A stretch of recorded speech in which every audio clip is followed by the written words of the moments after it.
Continuando con la explicación del método de campos potenciales artificiales, antes de eso necesito repasar algunos conceptos matemáticos. Round 1. Todo robot está adscrito a un marco de referencias global. Aquí puse las coordenadas X global y Y global. El robot cuenta con diferentes marcos de coordenadas, pero el principal, que es el marco del robot, está como se muestra en la figura. El eje X apuntando hacia enfrente, el eje Y a la izquierda y el eje Z, siguiendo la regla de la mano derecha, apunta hacia arriba de la pantalla. El robot que yo muestro, el LIDAR, no está en el centro del marco de referencia de robot, sino está movido una distancia sobre el eje Z. Digo, sobre el eje X, perdón. Aquí por simplicidad lo voy a dejar en el centro del robot, ¿sale? Pero hay que hacer esa aclaración. Entonces, por ejemplo, si nosotros asignamos un punto deseado para la meta, pues la meta tiene coordenadas en X y en Y. La meta para el método de potenciales no tiene orientación. Si nosotros asignamos una coordenada X y Y, necesitamos saber con respecto de qué marco de referencia es esta coordenada. ¿Por qué? Porque, por ejemplo, yo puedo decir que el robot se mueva a la coordenada 3, 1. Sí, pero con respecto a la posición actual del robot o con respecto al marco de referencia global. No es lo mismo. Si nosotros unimos con una línea recta, eh, la distancia que hay entre el robot, el marco de robot, a la meta, es esta línea. Entonces, las componentes cartesianas o las coordenadas de ese punto, pues en X sería una parte así y en Y una parte así. Y es muy diferente que cuando tenemos este punto con respecto a un marco de referencias global, porque entonces el marco de referencia global, la línea que lo une es desde aquí hasta acá. Y la componente en X de este punto con respecto al marco de referencia global, el negro, pues es esta parte aquí. Y luego con respecto a Y es esta parte aquí. Bueno, ahí me pasé, pero se entiende. Entonces, es importante, parece obvio, pero quiero repasar ese concepto porque es muy importante saber con respecto de qué marco de referencia nos estamos haciendo, nos referimos a un punto. Ahora, eso es en cuanto a respecto a marcos de referencia. La transformación que te lleva de este marco de referencia a esto, pues aquí como verán nada más es una traslación en el eje XY del marco global y una rotación sobre Z. Y ya. Si fueran marcos de referencia en 3D, pues sería un poco más complicado, pero de cualquier manera matemáticamente se puede hacer sencillo. Luego, el robot tiene un LIDAR que, como lo expliqué en un video anterior, el marco de referencia del LIDAR es como el que se ve aquí, X enfrente y Y hacia la izquierda. Entonces empiezas a medir el LIDAR empieza a ver los rayos desde acá atrás, así siguiendo por el sentido de contrario a las manecillas de reloj y pues siguiendo la regla de la mano derecha. Entonces para acá, hacia acá sería un ángulo positivo, entonces se hace un barrido positivo. ¿Qué pasa si si el LIDAR empieza a detectar, como lo expliqué en ese video, nada más quiero de la parte de enfrente? Entonces, en esta parte no ve nada, después aumento uno más, no ve nada, después aumento uno más, no ve nada, y aquí ya me detecta, por ejemplo, esta parte de este objeto irregular. Entonces, esta distancia, que le vamos a llamar D, necesito saber también un ángulo de orientación con respecto, hay que bajarlo un poquito más, esta distancia con respecto a un marco de referencia. Entonces, con respecto al marco del LIDAR, pues la distancia es de aquí a aquí y el ángulo va de aquí, este ángulo que va de aquí a aquí. Para otro siguiente haz, por ejemplo aquí, porque obviamente no necesariamente va a tocar los vértices del objeto irregular, pues lo toca donde se encuentre, tiene una nueva distancia y un nuevo ángulo, que ese ángulo es con respecto a este cero y por lo tanto pues ese ángulo es un poquito menor. En otra medida va a tocar aquí, esta es otra distancia y este ángulo más pequeño, después aquí tal vez ya lo vea o tal vez no y continúa la medida. Esa representación es el punto que está tocando, pues está compuesto de dos coordenadas, X o Y, o en coordenadas polares sería magnitud y dirección, ¿vale? El LIDAR te lo da en coordenadas polares, pero nosotros después lo tenemos que pasar de coordenadas polares a coordenadas cartesianas. Entonces, por ejemplo, este punto que estamos viendo aquí, en coordenadas cartesianas, con respecto del marco del LIDAR, que se vería, un LIDAR se vería así, con respecto a este marco, está empalmado con el del robot, pues la coordenada de este punto sería, vamos a cambiar de color, en X sería este pedacito, y en Y sería este pedacito, bueno, un poquito más arriba, sería este pedacito. Estos componentes es lo mismo que decir esta distancia con este ángulo con respecto al marco del LIDAR. Entonces, esa conversión de coordenadas cartesianas a polares produce luego mucha confusión, y eso es un problema porque cuando estás programando no sabes por qué tienes que hacer esa transformación para que se corrija o se tome en cuenta con respecto al marco de coordenadas que tú estás diciendo, para que todo esté con respecto a un marco de coordenadas. Asimismo, si yo quisiera calcular la coordenada de este punto, pero con respecto al marco de referencia global, pues ¿qué tendría que hacer? Primero pasar de coordenadas polares a coordenadas cartesianas. Después de esta coordenada cartesiana, saber la traslación que hay y rotación entre el marco de referencia del LIDAR, que me lleva al marco de robot, que me lleva al marco global. Y con eso obtendría las coordenadas de este punto con respecto a este marco de referencia, y no con respecto al LIDAR, que es como me lo da el sensor. Entonces, este repaso parece muy simple, pero eso provoca mucha confusión a la hora de programar. ¿Sale? Entonces, una vez que expliqué esto, pasamos a explicar el código en cuestión. Ahora sí viene lo chido. Round 2. Ahora sí, voy a explicar el código que se utiliza para simular el método de campos potenciales artificiales. Antes de eso, realmente es este código, pero primero hice una versión simple donde tenga lo mínimo, y después ir mejorando, porque el código junto es mucho para entenderlo en una sola parte, entonces lo dividí mejor en una explicación más breve. ¿Qué hace este código? Estos dos son iguales, nada más que este es el completo. Implementa el método de campos potenciales artificiales. El robot se mueve en su entorno evadiendo obstáculos estáticos. Ahorita solamente se consideran obstáculos estáticos, los cuales son detectados por el sensor LIDAR considerando un rango limitado. O sea, el LIDAR tiene un alcance y no puede ver a cualquier obstáculo en cualquier punto. La posición de la meta está dada con respecto al marco de referencias global, que es lo que expliqué hace un momento, que es la meta está dada con respecto a este marco, no con respecto al robot, porque entonces esta coordenada estaría cambiando en función al movimiento del robot, y eso no es lo que yo quiero. Aquí, para definir una nueva posición, como lo vieron en un video pasado, pues yo tenía que compilar el código, entonces mejor agregué la funcionalidad de Revis, pero antes de eso necesito explicar son el mismo, pero este es simplificado. Entonces, ¿cómo empieza? Es el código mínimo. ¿Cómo empieza este nodo? Pues incluyo las librerías de ROS y la de los tipos de mensaje que voy a utilizar. También incluyo el username space chrono literals para agregar aquí el ms. Luego considero una velocidad máxima de saturación para el robot, para simular que el robot no puede ir más rápido de lo que se puede. Mejor nada más voy a explicar las diferencias. Algunas cosas estas ya las expliqué en videos anteriores, entonces mejor nada más iré al grano. Defino una función que me convierte de coordenadas cartesianas a coordenadas polares. O sea, básicamente nada más calculo la hipotenusa de los componentes cartesianos y ya está. El ángulo no lo calculo aquí, solamente obtengo la magnitud.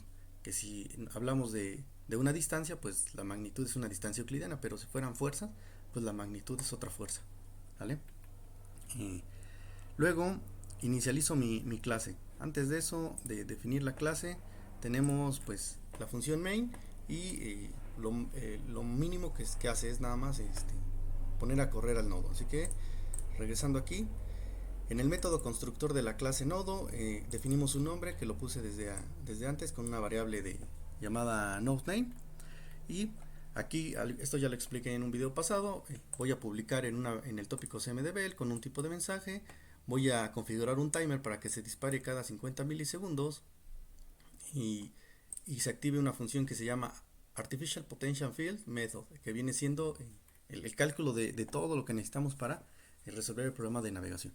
Luego Vamos a suscribirnos al tópico DOM y vamos a suscribirnos al tópico scan. Esto ya está explicado en un video pasado. Entonces, si quieren un ejemplo sencillo, regresen a ese video primero. Luego definimos las coordenadas de la meta, como en un video pasado que se muestra cómo funciona el método. Aquí defino la meta. En este caso la meta es x 5 y y menos 3 con respecto al marco de referencia global, no al robot. Luego inicializo, bueno, imprimo un log de ROS que dice que se inicializó el nodo. Ahora, para que yo pueda utilizar este atributo, pues ya lo definí previamente más abajo. Entonces voy a pasar a explicar qué es esta parte. Defino también atributos de la clase nodo, que es son tipo público, y luego otros métodos y atributos privados. Luego, todo ya lo expliqué, pero es importante decir lo siguiente. Como las coordenadas de un punto 2D están compuestos por x y y, yo lo que hice aquí, en vez de definir, por ejemplo, un punto double x g igual a 5 y lo mismo para y, la coordenada en y de la meta, o sea, menos 3, lo que primero definí es una estructura con la palabra reservada struct llamada point con sus campos x y y. Una vez que defino esa estructura, entonces yo ya puedo definir, como aquí, una variable, que en este caso es un atributo de mi clase, de ese tipo de estructura el que definí acá. Si esta se fuera 2D XY, por ejemplo, cualquier cosa, pues aquí tendría que copiar esa estructura para que yo pueda asignarlo a una variable. Entonces, ¿esto por qué? Pues así lo quiero hacer, que es más o menos lo que voy a necesitar posteriormente cuando lo mezcle con lo que hace Revis, ¿vale? Entonces, una vez que tengo ya el atributo, pues aquí yo ya lo puedo usar y asignarle, por ejemplo, en su coordenada X o Y. ¿Por qué? Pues porque esto ya lo definí más abajo. Si aquí tuvieras también, no sé, la coordenada Z, pues entonces yo aquí ya podría asignar también la coordenada en Z. Si fuera, por ejemplo, un volador. Esto lo explico un poquito mejor en otro curso. Luego, ahora sí, una vez que se ejecute esta función del constructor de la clase, pues el nodo realmente no va a hacer nada hasta que se active la función del timer o lleguen mensajes de callback, ¿sale? Entonces voy a explicar cada una de esas funciones. Aquí, como atributos públicos de esta clase, definí algunas variables que voy a utilizar por el esquema de métodos de potencial. Tengo un divisor de frecuencia, tengo estos atributos de tipo booleano, nada más para saber si ya imprimí y que ya llegué a la meta o que no, para que no me esté imprimiendo. Son cosas de debug. Esto es importante, las coordenadas del robot, la postura del robot, x, y orientación, con respecto al marco de referencia global, obviamente. Una tolerancia a la meta, que es de 0.2 metros. ¿Por qué? Porque el robot no va a llegar exactamente a la meta, entonces debo de darle una tolerancia para asumir que con menos de esa distancia ya estás en la meta. Defino las componentes rectangulares de la fuerza de repulsión, que vale 0. ¿Por qué? Pues porque todavía no sé cuánto va a ser. Y aquí tengo algunas variables que no voy a utilizar. Esto no lo voy a utilizar ahorita en este código simple. Tampoco esto, me parece. Defino la zona de influencia del obstáculo, que es 1 metro. Le voy a poner 3 metros. Y variables que voy a necesitar después. La distancia mínima para detenerse es 0.4. Esto no lo voy a utilizar en este momento, porque eso es para la otra parte de cuando hago una mejora en este código. Sale esto, me parece que tampoco lo voy a usar. Defino ganancias del mismo método. Ahora, antes de eso, aquí tengo la teoría de lo que voy a utilizar. Aquí está. El método de campos potenciales artificiales o campos potenciales virtuales se define primero un potencial, una función de potencial, atractivo que está dado por la distancia euclidiana entre la posición de la meta y la posición del robot. Se le saca una norma n para definir ese campo. Por lo regular se utiliza la norma 2, entonces cuando tú haces una norma 2 para vectores, pues es básicamente la distancia euclidiana de cuando son distancias. Aquí se puede utilizar otro número, norma n, pero siempre se usa el 2. También por convención, pues si tú aquí usas el norma 2, aquí le pones entre 2 y con eso cancelas la derivada que después vamos a utilizar. Y aquí está esta alfa p, que es una factor de escalamiento para la distancia euclidiana entre la posición de la meta y del robot.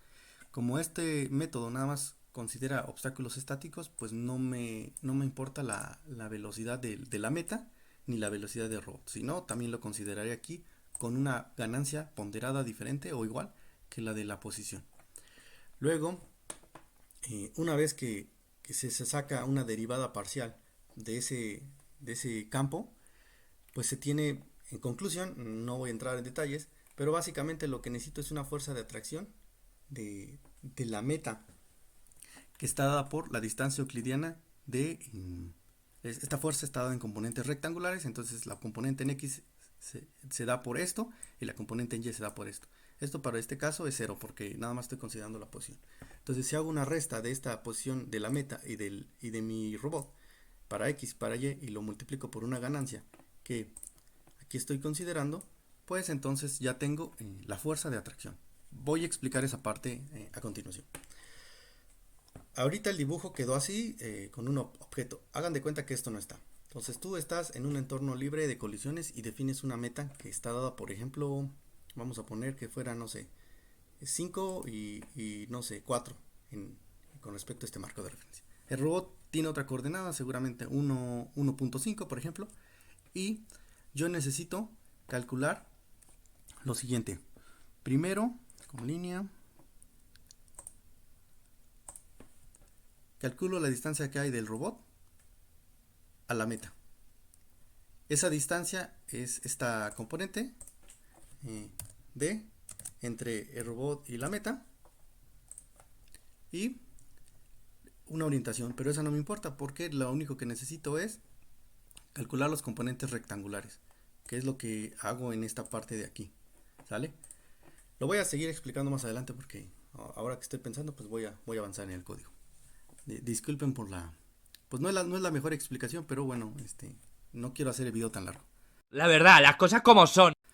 En la función de callback, básicamente nada más actualizo la posición y orientación de mi robot. No hay más, que viene del tópico DOM. Creé una función que llamo publishBell, que básicamente nada más asigno velocidad lineal y angular y la publico. Porque como eso lo uso mucho, mejor lo puse en una función que mando llamar muy continuamente. La función de callback de scan es cachar la información que me llega de mi sensor y aquí mismo voy a calcular si hay un obstáculo en el entorno donde yo estoy considerando el robot, nada más en la parte frontal y con el alcance que estoy dando con respecto al robot. Bueno, ahorita regreso a esa parte, esta función. Luego, en la función que se ejecuta cada cierto tiempo por el timer, aquí es donde calculo la resultante para el método de potenciales y por lo tanto finalmente la velocidad lineal angular a que el robot se tiene que mover. ¿Cómo hago eso? Primero calculo el método de potenciales en ausencia de cualquier obstáculo, pues básicamente lo único que resuelve es que te lleva el robot de aquí hacia la meta y se acabó. ¿Cómo se hace eso? Se calcula una distancia euclidiana entre estos dos, entre la meta y el robot, ¿vale? Y también se necesita calcular la orientación que hay en esa distancia. ¿Por qué? Pues porque el robot si tiene apunta hacia arriba y la meta está hacia la derecha, pues se tiene un ángulo que va de aquí a aquí. Y este ángulo debe de ser 0. ¿Para qué? Pues para que el robot rote y siempre apunte a la meta, ¿vale? Entonces aquí tendría que rotar hacia la derecha para reducir el ángulo que es básicamente la coordenada angular en coordenadas polares de la distancia a la meta. Y con eso apunta. ¿Cómo se hace eso? Bueno, aquí en la teoría tenemos que la meta genera una fuerza de atracción. Como imaginemos que tenemos una carga negativa y esta es una carga positiva. Entonces se van a atraer. La distancia que hay entre estos dos es importante porque eso me da la magnitud de esa fuerza. A medida que hay más distancia hay más magnitud y por lo tanto debería de haber más fuerza que los atraiga. Luego, pues básicamente descompongo en coordenadas cartesianas la parte de la meta en X y en Y. Esta resta es exactamente lo mismo que aquí ponemos en la teoría. La resta de la coordenada en X de la meta menos la del robot y así para Y. Entonces ya tengo las delta o componentes cartesianos de la meta y el robot. Luego con DG hago la magnitud de esas componentes cartesianas, pero como estas son componentes cartesianas de distancia, pues la magnitud es la distancia euclidiana, ¿sale? Que vendría siendo esta línea de aquí. Básicamente es Pitágoras. Luego, la fuerza de atracción para la meta con respecto al marco de referencia global, coordenadas componentes X y Y, pues es la distancia euclidiana en X por una ganancia y la distancia euclidiana en Y por una ganancia, que es básicamente lo que pongo aquí, se multiplica por una ganancia.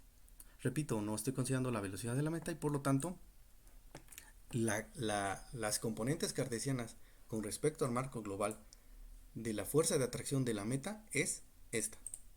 Luego, la fuerza total es la suma de las componentes cartesianas de la meta y la fuerza de la repulsión. Para hacer pruebas de este código y validar paso a paso o independientemente cosas, es conveniente, mejor que nada más se haga primero una prueba donde no consideras ningún obstáculo. Si una vez que tú no consideras ningún obstáculo y pones el robot a llegar de un punto a la meta, pues el robot tiene que rotar, apuntar a la meta y avanzar a esa meta. Entonces una vez que se alinee el robot apuntando hacia la meta, el robot debe de ir en línea recta, en ausencia de cualquier obstáculo. Si eso pasa para un punto aquí, otro acá, donde tú decidas, entonces hasta este momento tu algoritmo está bien.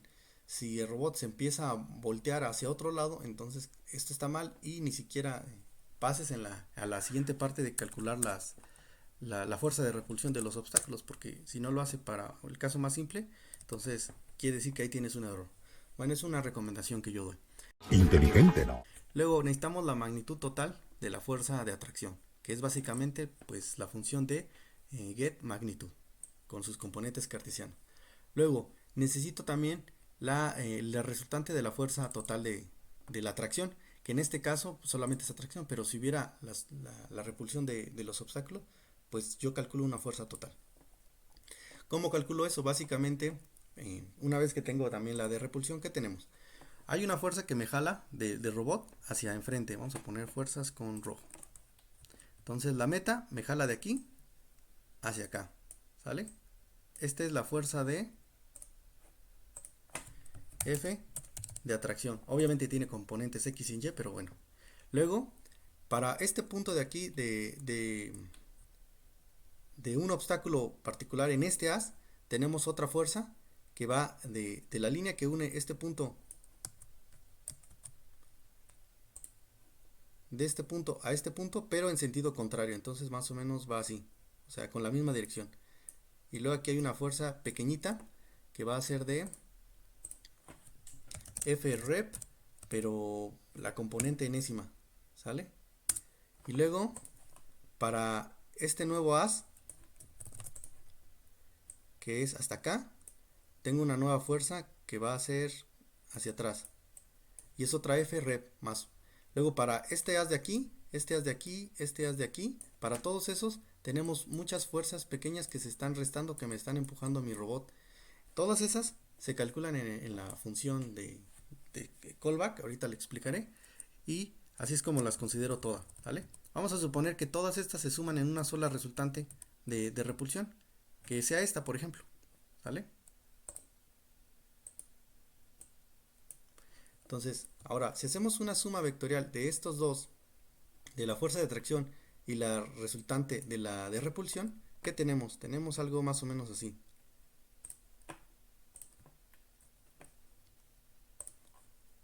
La suma vectorial es partir de una fuerza y donde termine esa, poner paralelamente la otra que quiere sumar. Entonces de aquí sería más o menos así, con la misma dirección y magnitud, pero contrario acá. es esta. Entonces ahora sí uno el punto del centro del robot hacia donde terminó, y esta que veo que estoy dibujando aquí es la fuerza resultante. Si se fijan, básicamente lo que estoy haciendo es que la meta me empuja hacia acá, pero como el obstáculo está aquí, voy a cambiar un poco la dirección del robot. Vamos a poner otro ejemplo que se explique mejor. Aquí tenemos, por ejemplo, otro objeto que está aquí. ¿Sale? Entonces, aquí tenemos, esto lo puedo borrar, ¿sale? No lo ven aquí, esto es como si no estuviera. Y ahora tenemos la fuerza de atracción, que es esta en roja, y la fuerza de repulsión por este obstáculo. Este obstáculo, si uno con línea recta estos dos y lo paso del lado contrario, más o menos tengo algo así, ¿sale? Entonces, si yo hago la suma vectorial de la fuerza de atracción y la fuerza de repulsión total, ¿qué me daría? Ah, pues me daría esta resultante. Voy a poner con este color. Es la suma aquí y luego esta la paso acá. Entonces debe ser más o menos así. Hasta donde me quedó el punto final de la siguiente fuerza. Entonces la 1 con línea recta, y esta sería la resultante de aquí, aquí, apuntando hacia allá.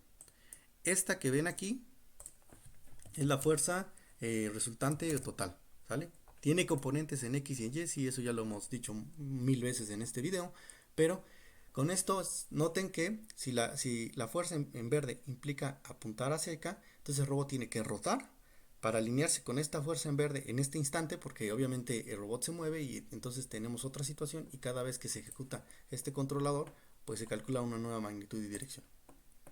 Pero, ¿por qué no apunta directamente como la roja? Ah, pues porque hay este objeto lo va a empujar contrario hacia donde está el objeto. El objeto está hasta arriba, entonces el robot se va para abajo. Si el objeto estuviera abajo, esta fuerza de repulsión apuntaría hacia arriba, y entonces la resultante pues te daría hacia arriba, no hacia abajo. ¿Por qué? Porque estarías dándole la vuelta a un objeto acá, en esta posición. ¿Vale? Y así es como funciona el método potencial, el básico. Hay muchas más mejoras que se pueden implementar. ¿Sale? Luego, eso es lo que estoy haciendo aquí. Calculo la resultante de la atracción con la repulsión, donde la repulsión es la suma de todos los haces que ven un obstáculo. Y calculo la orientación teta, theta total, es básicamente como pasas de una coordenada polar, una coordenada cartesiana a una polar, pues con atan 2, ¿sale? Entonces atan 2 básicamente me da, esta parte de aquí básicamente nada más me da esta orientación que va de el robot hacia la línea en verde, o sea, me da esta línea de aquí, este ángulo de aquí, ¿vale? Luego, este ángulo está dado con respecto al marco del robot, con respecto solamente al marco del robot. Entonces, si yo quiero que el robot gire a la derecha, como se ve este dibujo aquí, pues debería de considerar la magnitud, más bien el sentido de esta fuerza. Si yo le resto la orientación del robot, entonces lo que estoy considerando, esta tita total, está dado con respecto a la orientación del marco de referencia global, es decir, no es este ángulo, sino es este ángulo con respecto al eje X del marco de referencia global. Entonces este ángulo que ven aquí, lo voy a cambiar de color, este de aquí, es básicamente la orientación del teta total, ¿sale? Con esa compensación de la orientación del robot.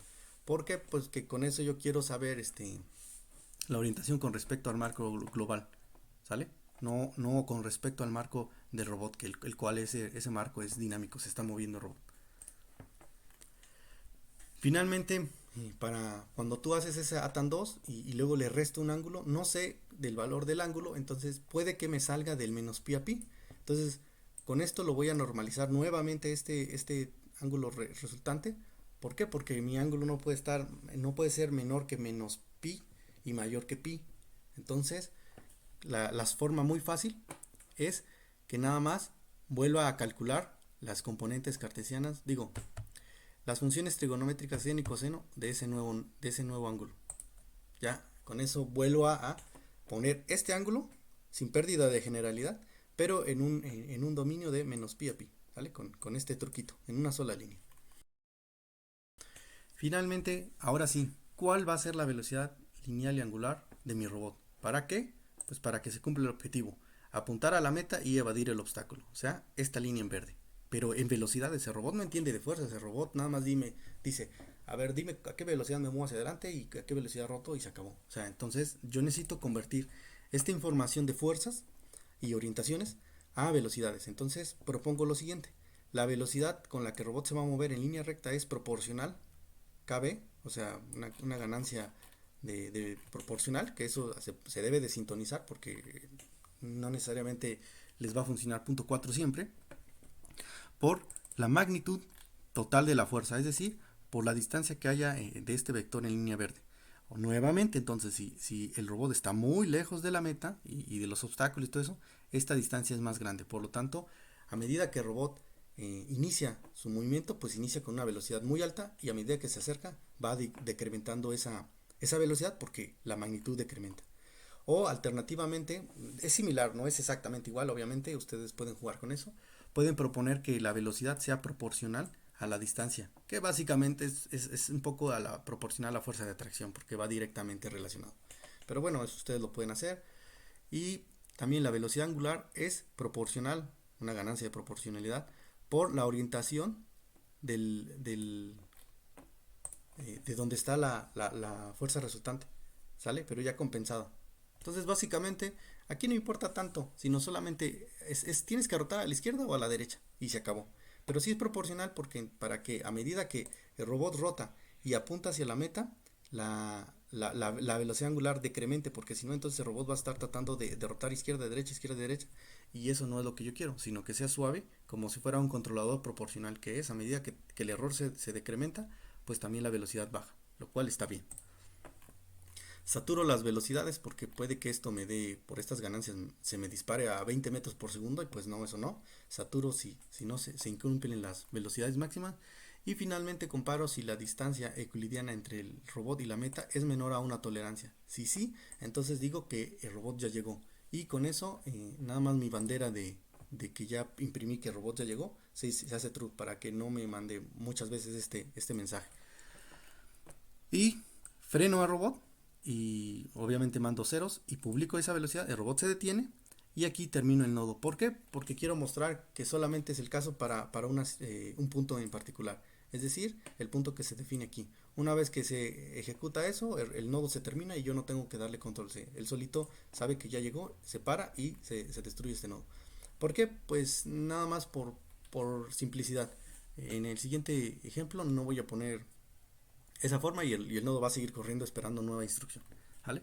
Aquí con un divisor de frecuencia imprimo alguna información que es la distancia euclidiana del robot y la meta, su orientación, las velocidades de control que se le están dando, ¿vale? Entonces ya para concluir necesitamos que en la función de callback determino las fuerzas de repulsión, es decir, la suma de todas estas fuerzas pequeñas de lo que el obstáculo está viendo. Digo, el robot está viendo de los obstáculos.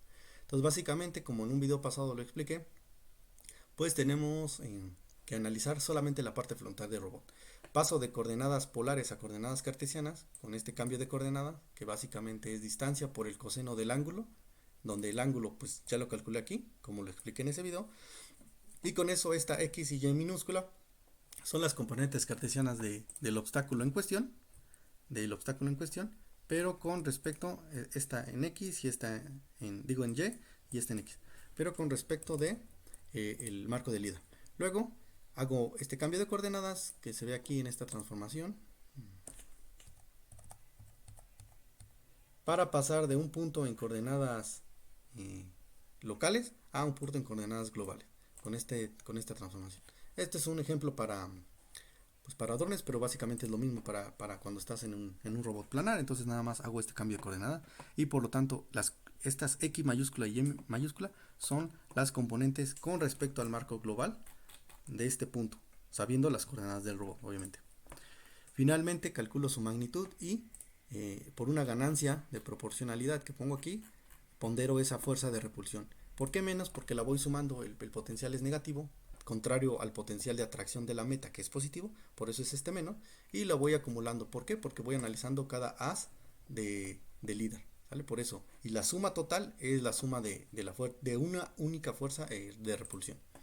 Ustedes dirán, oye, pero aquí estás dividiendo por 0. Puede pasar el caso de que estés dividiendo por 0 porque la distancia puede ser podría ser 0. Bueno, eso no va a pasar. ¿Por qué? Debido a que la distancia r ya se validó mayor que una mínima, pues la distancia que el LIDAR está viendo, de por sí el LIDAR nunca te va a dar 0 porque el LIDAR tiene una zona muerta, pero suponiendo que te pudiera dar 0, esto no va a pasar, esto nunca va a ser 0 porque ya validé que R es mayor que 0. Entonces, aunque hagas esta transformación, 0 por todo esto, pues te sigue dando 0, 0. Sí, pero R nunca va a ser 0. Entonces, con esto ya no tengo que poner aquí un if. Si esta es igual a 0, entonces, ¿qué va a pasar? No, aquí ya no aplica, ¿sale? Entonces ya con eso me quito la indeterminación posible de esta división por 0. Luego, básicamente sería todo. Y pues nada, vamos a probarlo. Esta historia continuará. Muchísimas gracias, doy clases los jueves, no cobro mucho.